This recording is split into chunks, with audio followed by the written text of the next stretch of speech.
Planet Earth. At some point during our short lives, all of us turn inwards and contemplate the nature of the Earth we inhabit. From childhood, we are taught about the Earth, the Sun, the Moon, and space. We learn about our solar system and the planets within it. We learn about the Milky Way and the infinite vastness of space. And we accept these teachings as fact and go about our busy daily lives. One day, I decided I wanted to know more about our world and universe. I wanted to know everything, so I started digging. But straight away, I started to bump into things that made me stop and think, here are a few of those things. Did you know that our spherical Earth is spinning in space at a rate of over 1,000 miles an hour? And that the Earth rotates the Sun at over 67,000 miles per hour, causing us to hurtle through the Milky Way galaxy at over 500,000 miles per hour? And all the while the Milky Way is expanding at the speed of light, zooming at roughly 670 million miles per hour. Mind-dazzling, isn't it? And yet not one single human on Earth can actually feel this motion. We can feel the motion on a roller coaster, a train, we get car sickness, and when we fall our entire body feels a rush, but we feel not one aspect of the Earth's daily journey through the cosmos. That's weird. We've all seen images of Earth from space. In 1972, NASA released the first whole image of Earth, as seen from space. Titled The Blue Marble, one can only feel amazement at its perfect spherical shape and feel the immense enormity of the silent nothingness that surrounds our blue marble. But did you know that the blue marble image and every subsequent image of the Earth released by NASA are composite images, developed by computers out of data and finalized in Photoshop? There are no whole images of the Earth as seen from space. Who would have thought? And then there's gravity. Einstein theorized that gravity exists due to the curvature of space that results from a massive object, and it is the force that keeps us all rooted to the Earth. What goes up must come down, and gravity is so strong that it has the power to keep all our oceans strictly bound to the Earth and the power to curve them over our spinning planet. But it is not strong enough, however, to keep the birds from gliding through the skies, to stop feathers floating in the air and balloons rising. I guess gravity's power is a selective one. As I looked into space and physics more, I had more and more questions. And I knew that somebody much smarter than me out there had the answers. But it wasn't just space that fascinated me. I wanted to learn about the biological and geographical nature of our world. And again, as I dived into learning, I found more weird things that puzzled me. It's basic biology that living cells consist primarily of hydrogen and carbon, and water consists primarily of oxygen and hydrogen. But biologists found the strangest of anomalies in the poles of the Earth that even puzzled Soviet biologists.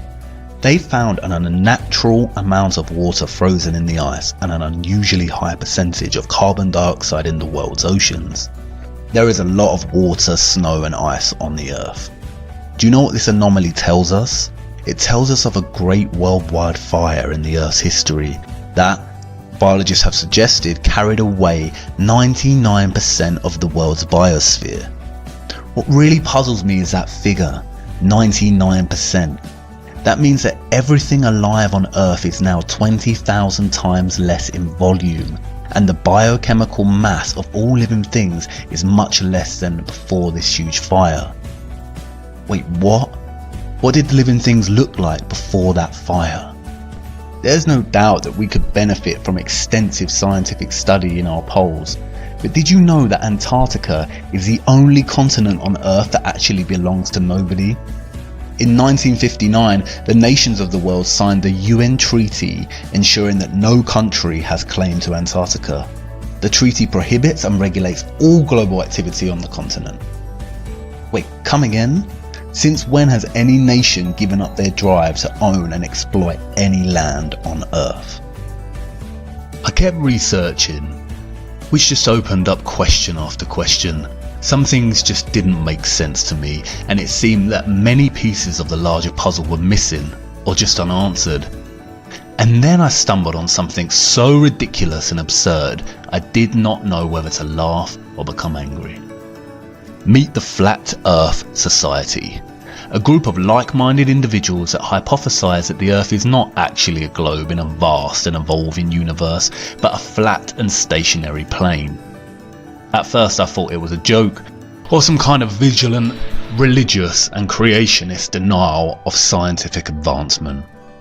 Humanity lived in the dark ages for years, and we finally have objective, progressive science advancing our understanding of this great mystery, and flat earthers think it's okay to promote such anti-scientific theories.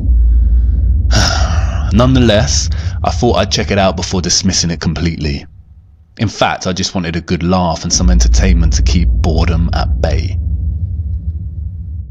But, you see, despite all my skepticism and desire to debunk and ridicule these flat earthers, what I found was nothing short of astonishing. I had finally found something that challenged my scientific understanding of the world, not just with theory, but also strong scientific evidence. I want to share this with you. Come with me, if you will, down this rabbit hole to discover whether our Earth is in fact a flat and stationary plane. I only ask one thing before we begin. Keep an open mind until the end of this series and question absolutely everything. I promise you this, at the end you will certainly agree that everything we have been told about our planet is not exactly what it seems. You may even find that your entire perspective on the world has changed, like mine has. And I warn you, this rabbit hole is deep and perhaps at times a little troubling, but we'll take it one step at a time. And hey, who knows, maybe we'll even get to meet Alice on her way to Wonderland. Follow me now to part 2 of What on Earth Happened.